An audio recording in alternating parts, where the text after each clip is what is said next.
Anti राजा आलमगीर आलम इरफान अंसारी को मां गंगा को दे देना पड़ेगा साफ करने के लिए। यही हमारा संकल्प है। मैं हेमंत सोरेन जी और कल्पना जी को बोलना चाहूंगा, ये 1000 रुपया आप ले जाओ, लेकिन मेरा बेटा बेटी को नौकरी देने का काम करो। मेरा अपने आप मेरा भैया का सम्मान हो जाएगा। कुछ नहीं किया भाई और बहनों, 35 करोड़ रुपया बरामद होते हैं आलमगीर आलम का घर से। अगर मेरा घर से आपका घर से 10 लाख रुपया भी बरामद होगा ना, पुलिस आप लोगों को छोड़ने वाला नहीं है। लेकिन आलमगीर आलम का घर में 25 करोड़ रुपया बरामद हुए और क्या किया, उनका पत्नी को एमएलए का टिकट दे दिया। मैं झूठ बोला हूं कि आप देखो, इरफान अंसारी अपना हेमंत सोरेन का भाभी का खिलाफ अनेक फनाज बोले। किसका खिलाफ बोले? शिबू सोरेन का बड़े बहू का खिलाफ।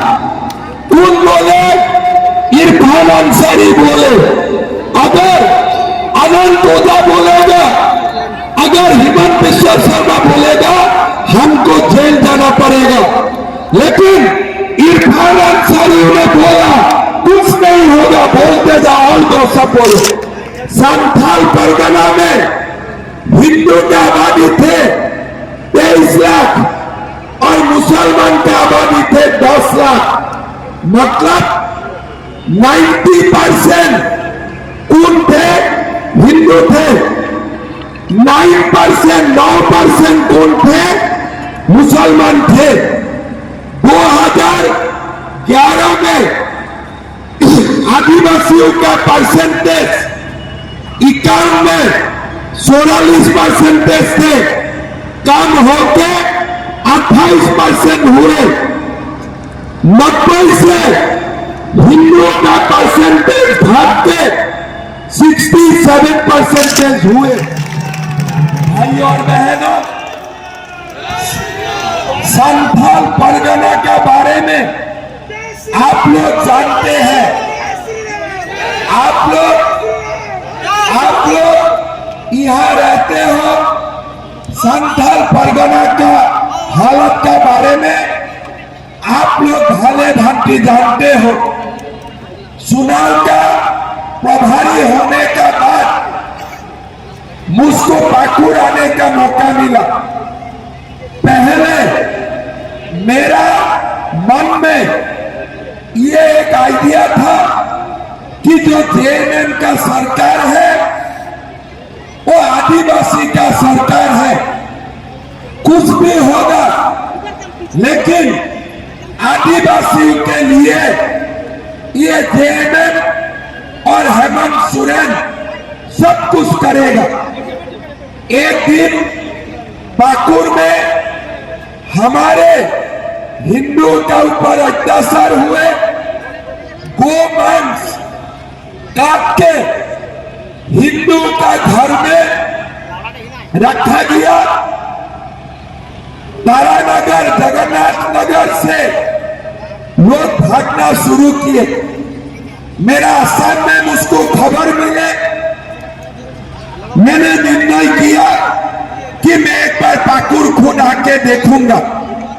उसी समय अखबार में खबर निकाला कि गायबाथान में ये घुसपैठियों ने हमारा आदिवासियों का जमीन छीनने का काम किया है और आदिवासी परिवारों को, दो परिवारों को उन्होंने पीटा। कोर्ट का ऑर्डर होने का बाद भी सरकार उनको जमीन वहां पास नहीं किया। मेरा विश्वास नहीं हुआ, मैंने बोला मैं खुद जाके देखूंगा। एक दिन मैं पाकुड़ आए, मैं गायबाथान गया, मैंने खुद आंखों से देखा कि हमारे आदिवासी परिवारों को ये लोग घुसपैठिया लोग कैसे पीटे, कैसे मारे और सरकार कुछ नहीं किए। पाकुड़ का आदिवासी जो हॉस्टल है उनका छात्राओं ने प्रोटेस्ट किया। रात गुंडे और पुलिस आके हमारा आदिवासी बेटा बेटियों को ठीक से पीटा। मेरा दिमाग काम नहीं कर रहा था। भाई हेमंत सोरेन मुख्यमंत्री है, अगर घुसपैठिया आदिवासियों को पीट सकता है तो ये हमारे यादव मंडल को पीटने के लिए कितना टाइम लगेगा, कितना टाइम लगेगा? अगर हेमंत सोरेन का सरकार में पाकुड़ का हॉस्टल में ढूंढ के आदिवासियों को घुसपैठिया मार सकता है, पुलिस कुछ नहीं कर सकता है, क्या काल ये अगर जेएमएम का सरकार आए, आप लोगों का बेटी बहू के ऊपर अत्याचार होगा, क्या ये सरकार हमें बचाएगा? क्या ये सरकार हमें बचाएगा?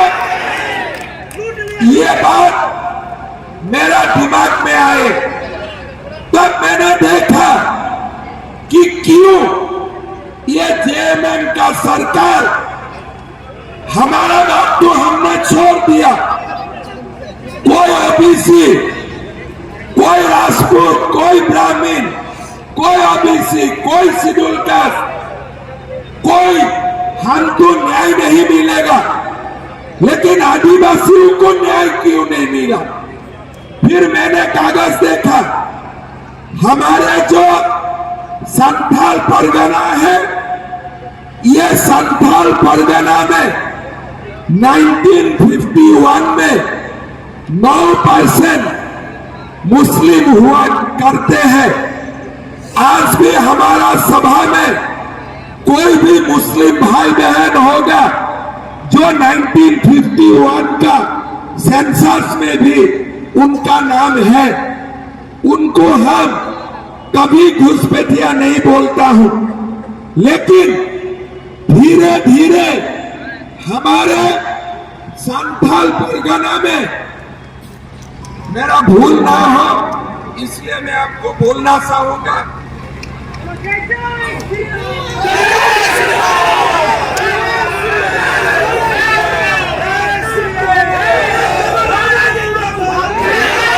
हमारे, आप लोग सुनिए, आप लोग ध्यान से सुनिए, आप लोग कहां हैं?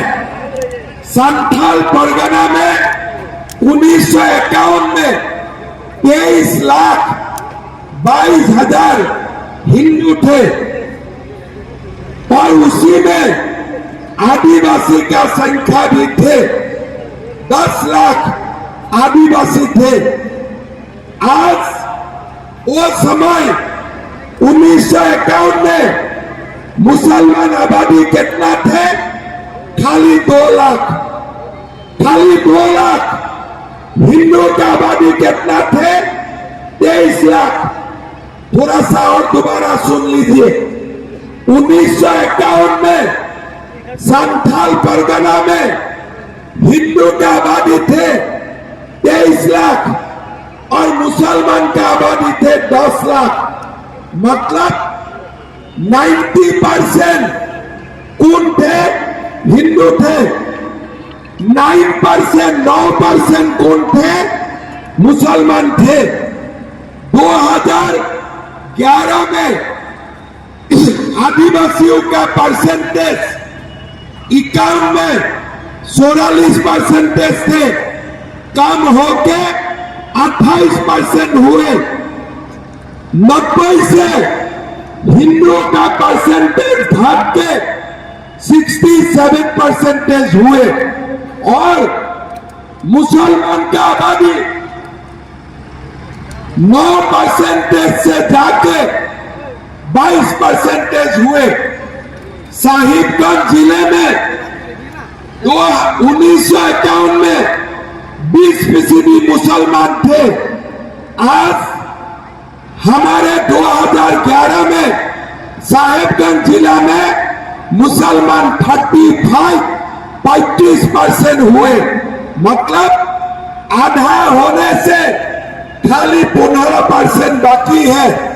और पाकुड़ में 1951 में मुसलमान परसेंटेज 20 थे और पाकुड़ में भी 37% हो चुका है। हिंदुओं का आबादी लगातार 22% घट चुका है और मुसलमान का आबादी बढ़ रहा है। यह साहिबगंज जिला अगर 9% मुसलमान जो 51 में था उनका बेटा बच्चा इतना हो ही नहीं सकता है। कहां से आए ये जो लोग आए हमारे झारखंड को खा जाने के लिए, हमारा समाज को बर्बाद करने के लिए यहां में घुसपैठिया आने लगा। कुछ नहीं करता है सरकार, क्यों नहीं करता है? क्यों नहीं करता है? क्यों नहीं करता है? उसका कारण भी सुन लीजिए।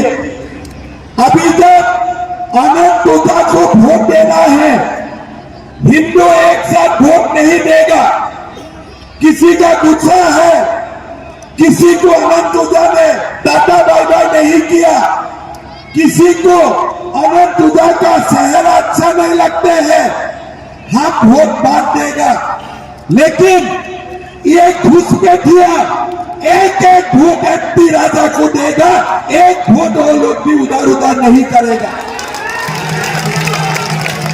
एक वोट मैं चैलेंज करके बोल सकता हूं, मैं चैलेंज करके बोल सकता हूं, जो 9% हमारा देसी लोग थे, देसी मुसलमान थे, उनका बात छोड़ दीजिए। ये जब बाद में लोग आए, घुसपैठिया आए, ये लोग बारहट में, पाकुड़ में, हमारे राजमहल में, लेतीपाड़ा में, महेशपाड़ा में एक वोट भी कोई दूसरा पार्टी को नहीं देगा। ये लोग एक जगह में ही जेएमएम को सारे वोट डालेगा। इसीलिए हेमंत सोरेन को पता चल गया कि अभी गुरुजी का राजनीति नहीं चलने वाला है, शिबू सोरेन का राजनीति अभी नहीं चलने वाला है। अभी आदिवासी लड़का को कोई पीटे तो पीटे, हिंदू को कोई पीटे तो पीटे, देसी मुसलमान को कोई पीटे तो पीटे, लेकिन मैं घुसपैठियों का साथ ही खड़ा रहूंगा। किस लिए? ये हमें वोट देता है। आज ये पूरा जेएमएम का सरकार घुसपैठिया अपना हाथों में ले चुका है।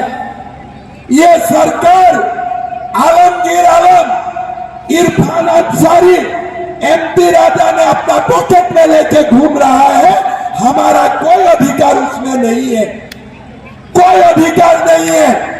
हमारा बेटी को लूट ले, हमारा जमीन छीन ले, कुछ नहीं होने वाला है, कुछ नहीं होने वाला है।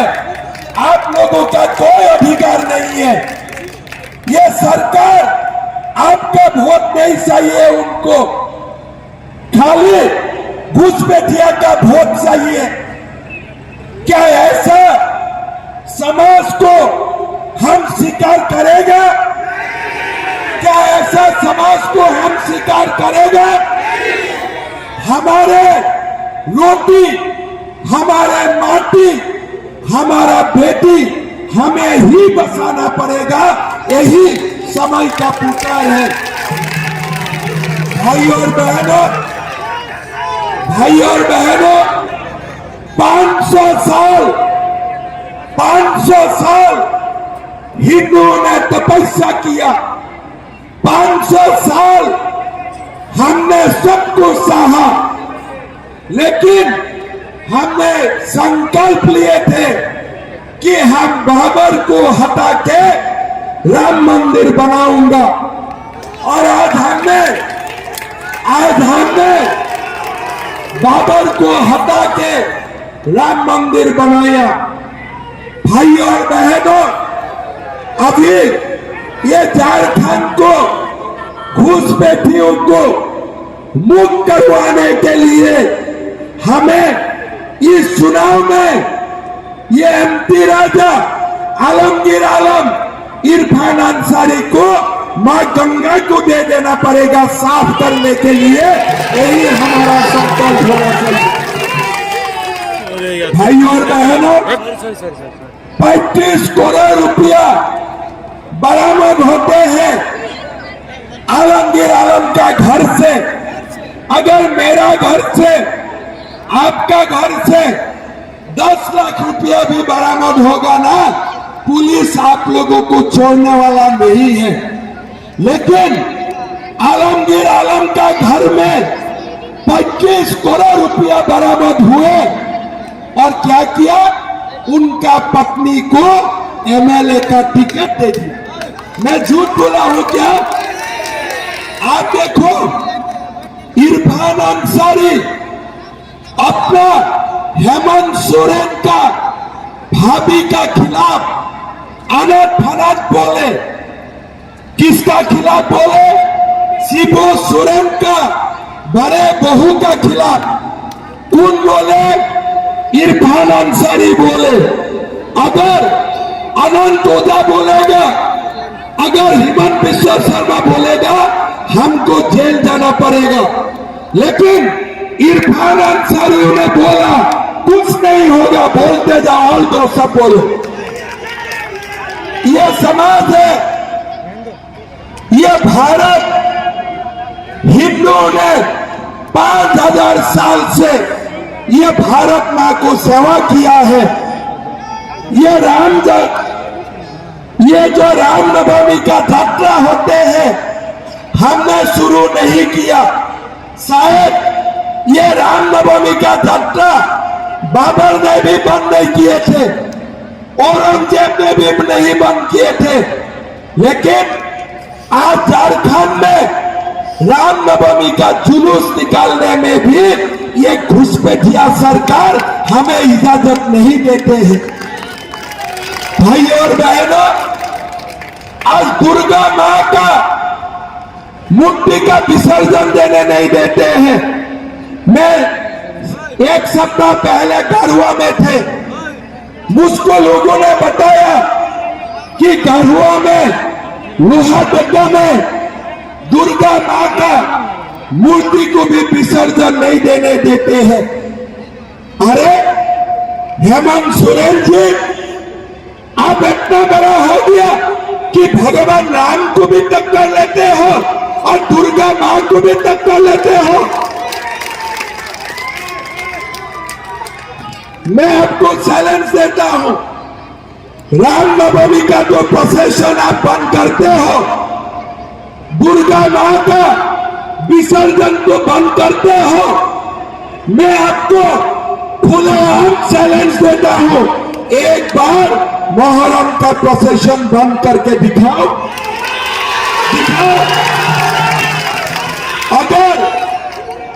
अगर आप ये कर सकते हो, मैं आपको मान लूंगा, लेकिन आप नहीं कर पाएगा।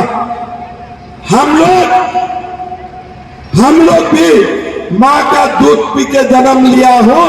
अगर रामनवमी का अगले बार बीजेपी का सरकार बनेगा, अब हिम्मत करके देखो, रामनवमी का प्रोसेशन बंद करने का, मां का मूर्ति का विसर्जन बंद करने का अब हिम्मत दिखा के देखो, समझ जाएगा ये हम लोगों भी मां का दूध पीते हुए बड़ा हुआ हूं। मैंने अखबार में पढ़ा कि विधानसभा में ये आनंद जी मुझको अगर गलत है मुझको सुधारेगा। विधानसभा में, झारखंड विधानसभा में नमाज पढ़ने का व्यवस्था करने का भी प्रयास किया गया। सच बोला हूं ना? फिर मैंने हेमंत सोरेन जी को पूछना चाहूंगा, अगर झारखंड विधानसभा में नमाज होता है तो हमें भी इजाजत दो हनुमान चालीसा करने के लिए। हमें भी इजाजत दो हनुमान चालीसा करने के लिए। आज आप लोग जानते हो जामताड़ा जिला में कोई सारे स्कूल है जो शुक्रवार को बंद किया जाता है। ठीक बोला हो ना? साहेबगंज में भी शुक्रवार में स्कूल बंद होते हैं। अरे ये हिंदुओं का देश है, मंगलवार भी स्कूल बंद करो, हनुमान का दिन बंद करो, बंद करो। आज क्यों नहीं हो रहा है? मैं हेमंत सोरेन को दोष नहीं दूंगा, हम दोषी हैं। हम वोट बांटते हो, हम वोट बांटते हो। आज भी हमारे कोई लोग एमपी राजा को जिताने का चक्कर कर रहा है। भाई और बहनों, मां का खून पीने का महापाप कभी मत करो। भारत मां का खून पीने का महापाप मत करो। कौन है एमपी राजा? क्या हमें मंगलवार स्कूल बंद करके देगा हनुमान चालीसा के लिए? क्या एमपी राजा हमें रामनवमी का जुलूस निकालने देगा? क्या बात बोलते हैं? ये भारत है। भारत में शुक्रवार कैसे स्कूल बंद हो सकता है? अरब में हो सकता है, भारत में शुक्रवार स्कूल बंद नहीं हो सकता है। मेरा आसाम में ये लोग 600 मदरसा खोले थे सरकारी पैसा से।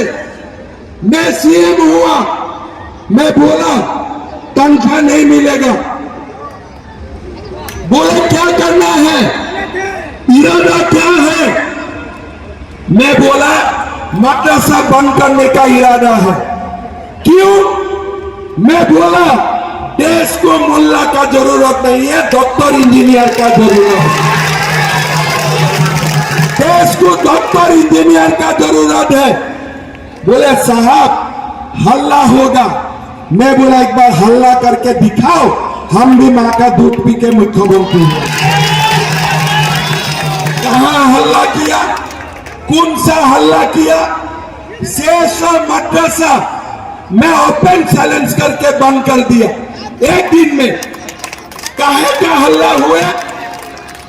जब एक रहते हो ना, किसी का हल्ला करने का कोई, आप लिख लीजिए, ये लोग जब हम एक रहेगा ना, उनको हल्ला करने के लिए उनका हिम्मत भी नहीं होती। तो क्या होते हैं? जब हमारा लोग ये लोगों को साथ देते हैं, हमारा लोग जब उनको साथ देते हैं, तब जाके ये लोग आदिवासियों को अत्याचार करते हैं, हिंदू समाज को तोड़ने का कोशिश करते हैं। हम अगर एक रहेगा ना, राहुल गांधी हिंदू समाज को बांटना चाहते हैं। राहुल जी, हिंदू एक रहेगा तभी मेरा ये भारत महान होगा। इसीलिए ये भारत सनातन संस्कृति से ही यहां तक आ आए हैं। हिंदू को मत तोड़ो, अपने घर को मत तोड़ो। जब अपना घर को तोड़ लेते हो ना, तो दुश्मन हमारा घर तक आ सकता है। लेकिन पांच भाई इकट्ठा रहते हैं, कोई माई का लाल नहीं होते हैं जो हमें चैलेंज कर सकता है। कोई माई का लाल नहीं होते हैं। इसीलिए लोग बोलते हैं कि राजमहल में अनंत ऊर्जा का कॉन्टेस्टाद है। मैं बोलना चाहता हूं, ये राजमहल में अगर 5 वोट में भी हम ज्यादा है ना, अगर 10 वोट में भी हम ज्यादा है ना, हम अनंत ऊर्जा को जिता के दिखाऊंगा। यही हमारा संकल्प होगा। अगर ये लोग 99.9% देते हैं हमारा भारत मां का सदन, आप लोग 100% वोट दीजिए। हम हारेगा नहीं। 500 साल के बाद भी हमने राम मंदिर बना के दिखाया। हम हारेगा नहीं। हम लोग एक वोट से भी राजमहल में ज्यादा है कि नहीं? है कि नहीं? एक वोट से। तब अगर एक वोट से भी हम ज्यादा हैं, अगर मेरा पिता घर में ऑक्सीजन लेके भी बैठा है, उनको भी ले आना। भारत माता को आशीर्वाद देगा, नरेंद्र मोदी को आशीर्वाद देगा। यह देश का पुकार है, यह हमारा समाज का पुकार है, यह रोटी माटी बेटी का पुकार है। भाई और बहनों, ये कोई सरकार नहीं है। आपको मैं गिनाते जाऊंगा। क्या बोले थे? 5 लाख नौकरी देगा। किसका किसका घर में नौकरी मिले? किसका किसका घर में नौकरी मिले? 5,000 7,000 रुपया का बख्शीश आने थे, भत्ता आने थे। किसको किसको मिले? किसको किसको मिले? बहू बेटी का शादी होने में सोने का सिक्का मिलने का बात था। किसको किसको सोने का सिक्का मिले? सारा आलमगीर आलम खा गए। सारे सोने का सिक्का आलमगीर आलम खा गए। भाई और बहनों, आप उसको बताओ, क्या गर्मी में जब सूर्य का किरण 45 डिग्री 50 डिग्री होते हैं, तब कोई 10 किलोमीटर दौड़ सकता है? वही उत्पाद सिपाही का आपने परीक्षा किया। कौन महीना? सितंबर। क्या यह एग्जाम दिसंबर में नहीं हो सकता था? आपने क्या रिजल्ट दिया? नहीं दिया। कितना लड़का मर गया? 20 लड़का मर गया। क्यों मरा? अब सितंबर महीना में 10 किलोमीटर दौड़ाया। अरे भैया, अगर आपको रिजल्ट नहीं देना है 3 महीना के बाद, अब जब सूरज 25 डिग्री 30 डिग्री तक आए हैं, तब आपने क्यों नहीं दौड़ाया? आप बोलिए, क्यों नहीं दौड़ाया? और उसमें विकास लिन्ने भी थे, अजीत महातो भी थे। आपने आदिवासियों का हो, हमारे हो, किसी का जान का आपका कोई भी ख्याल नहीं है। आप मुझे बोलिए, क्या दिए थे? मैया सम्मान, है ना? यह बात बताइए, बुजुर्ग का पेंशन कितना दिन से बंद है? 6 महीना से बुजुर्ग का पेंशन नहीं है, विधवा का पेंशन नहीं है, दिव्यांगजन का पैसा नहीं है। वही बुजुर्ग का पैसा काट के मैया मैया कर रहा है। घर में सास का पैसा काट के बहू को दे रहा है। घर में सास और बहू का बीच में झगड़ा लगा दिया है।